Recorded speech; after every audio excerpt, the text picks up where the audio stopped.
Welcome to Penrose Learning, where we make understanding easy. You start by confirming essential prerequisites: Pycharm installed, Git available in your path, and a GitHub account ready. Once done, choose whether to use SSH keys for passwordless access or HTTPS with a token.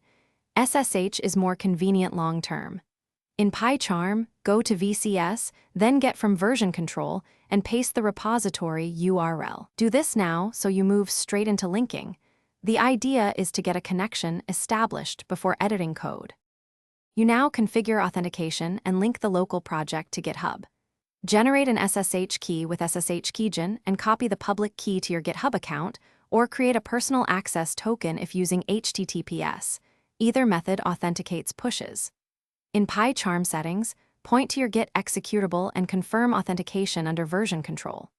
Clone the repo or initialize one, set origin remote if needed, stage changes, and make a clear initial commit so the project is tracked and ready to sync. You finish by pushing your local commits to GitHub.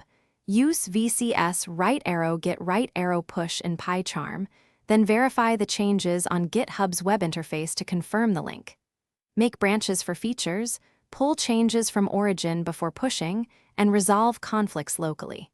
If something goes wrong, first check the remote URL and authentication method, SSH keys loaded in your SSH agent or a valid token, then inspect network access and Pycharm's Git logs. Thanks for watching. If this was helpful, leave a like and consider subscribing. See you next time.